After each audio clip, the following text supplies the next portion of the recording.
چی هۆکارێک ئیبلیس یەکێک بلەو کەسانەی عیبادەتی بۆ خوا زۆر دەکرد، بەڵام چی شتێک ئیبلیسی لە ڕەحمەتی خوا بێبەش کرد؟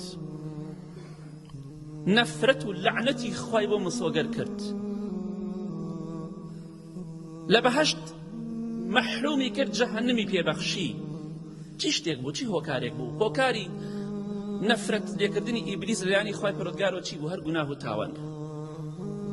ئادەم تۆبەی کرد سەلامی خوای لەسەر بێ، ئیبلیس تۆبەی نەکرد. ئێمەش گوناه و تاوان دەکەین و تۆبەش ناکەین، ناشگەڕێنەوە بۆ لای خوای پەروەردگار بەهۆی ئەوەی کە سەجدەی بۆ ئادەم نەبرد بە فەرمانی خوا، سەجدەی نەبرد بۆ عەبدێک، سەجدەی ڕێز و حورمەت، خوا مەحرومی کرد لە ڕەحمی خۆی.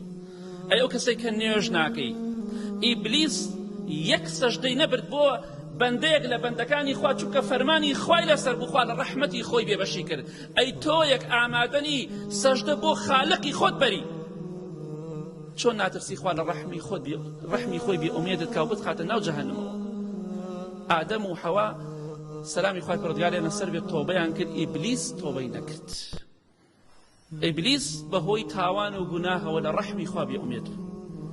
خوای گەورە فەرمی وئین عەلەیکە اللەعنەتە ئیلا یەومی الدین، هەتا ڕۆژی قیامەت بە نەفرەت بی، بە لەعنەت بی ئەی ئیبلیس، لەبەرەوە گوناه و تاوانت کرد.